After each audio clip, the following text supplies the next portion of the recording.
नमस्कार.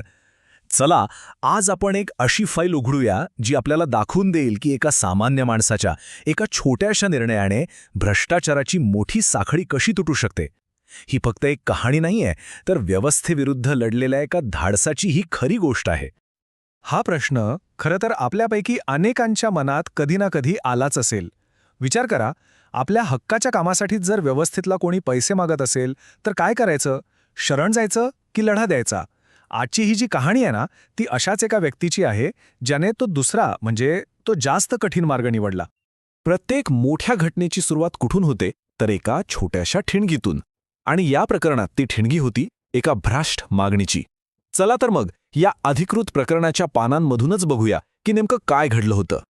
हे आहेत या प्रकरणातील 3 मुख्य चेहरे. सार्वजनिक बांधकाम विभागामध्ये जबाबदार पदांवर बसलेले अधिकारी. कागदपत्रांनुसार याच लोकांनी व्यवस्थेचा गैरवापर केला आणि एका नागरिकाला वेठीस धरण्याचा प्रयत्न केला. आणि इथेच या प्रकरणाचं मूळ आहे. लाच का मागितली जात होती?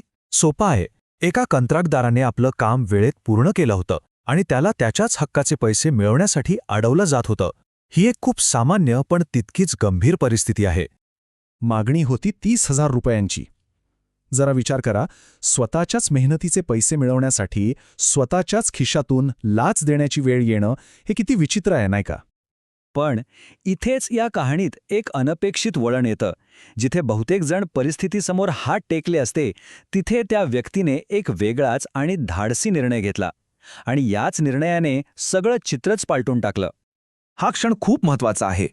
भ्रष्टाचाराच्या अंधारात गप्प बसण्याऐवजी त्या नागरिकाने कायद्याचा प्रकाश निवडला. हा फक्त एक निर्णय नव्हता, तर एका जागरूक नागरिकाच्या शक्तीचं ते एक प्रदर्शन होतं. आता हे लक्षात घ्या, ही कोणतीही काल्पनिक गोष्ट नाहीये आणि हा त्याचा पुरावा आहे. स्क्रीनवर जो कागद दिसतोय ना, तो आहे लाचलुचपत प्रतिबंधक विभागाचा अधिकृत अहवाल. म्हणजे यातली प्रत्येक माहिती ही खरी आणि तपासलेली आहे. बरं, तक्रार तर दाखल झाली, पण इथूनच खऱ्या कामाला सुरुवात होते.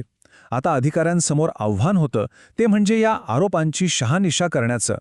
कारण कायद्याच्या लढाईत प्रत्येक दावा, प्रत्येक आरोप पुराव्यानिशी सिद्ध करावा लागतो. आता बघा, लाचलुचपत प्रतिबंधक विभागाची काम करण्याची एक पद्धत असते. ती खूपच काटेकोर आहे. सगळ्यात आधी तक्रारीची रीतसर नोंद होते. मग पुढची पायरी म्हणजे पुरावा गोळा करणं.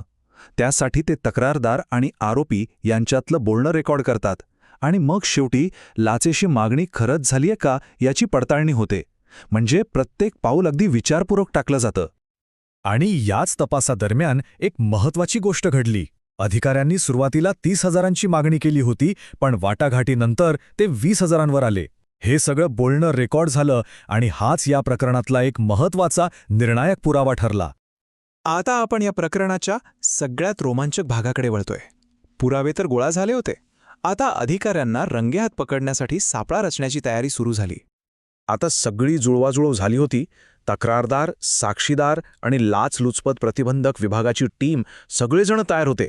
प्रत्येक लहान सहान गोष्टीची काळजीपूर्वक योजना आखली होती, कारण एक छोटीशी चूकसुद्धा सगळा डाव उधळू शकली असती.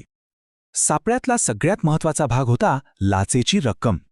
ठरल्याप्रमाणे 20,000 रुपयांची रक्कम तयार ठेवली. या नोटांवर एक विशेष प्रकारची पावडर लावण्यात आली होती, जी नंतर एक पुरावा म्हणून कामी येणार होती. हीच ती रक्कम होती, 20,000 रुपये, ज्यावर अधिकाऱ्यांनी तडजोड केली होती. आता हीच रक्कम त्यांच्या भ्रष्टाचाराचा पुरावा बनणार होती. आणि अखेर तो क्षण आलाच. जेव्हा अधिकाऱ्यांनी लाचेची रक्कम स्वीकारली, तेव्हा दबा धरून बसलेल्या लाचलुचपत प्रतिबंधक विभागाच्या पथकाने त्यांना जागीच पकडलं. सापळा यशस्वी झाला होता. ही तर झाली एका प्रकरणाची गोष्ट. पण यातून आपण काय शिकू शकतो? एक सामान्य नागरिक म्हणून भ्रष्टाचाराच्या या मोठ्या समस्येविरुद्ध लढताना आपली भूमिका काय असू शकते? सगळ्यात महत्त्वाचा धडा हा आहे की आपण असहाय्य नाही आहोत. भ्रष्टाचाराविरुद्ध लढण्यासाठी एक कायदेशीर मार्ग उपलब्ध आहे आणि या प्रकरणाने हेच दाखवून दिले की तो मार्ग खरंच काम करतो. आणि हा आहे तो मार्ग. ही सगळी माहिती थेट अधिकृत कागदपत्रांमधूनच घेतलेली आहे. म्हणजे जर कोणालाही कधी भ्रष्टाचाराचा सामना करावा लागला तर या संपर्क माध्यमांचा वापर करून थेट तक्रार नोंदवता येते. ही साधनं आपल्या सर्वांसाठीच उपलब्ध आहेत. आजचं हे विश्लेषण आपण इथेच थांबूया, पण एका विचारासोबत. एका नागरिकाच्या हिमतीमुळे हे एक प्रकरण समोर आलं. पण विचार करा, अशा कितीतरी कथा असतील ज्या कधीच आपल्यापर्यंत पोहोचत नाहीत. हा प्रश्न खरंच विचार करायला लावणारा आहे, नाही का?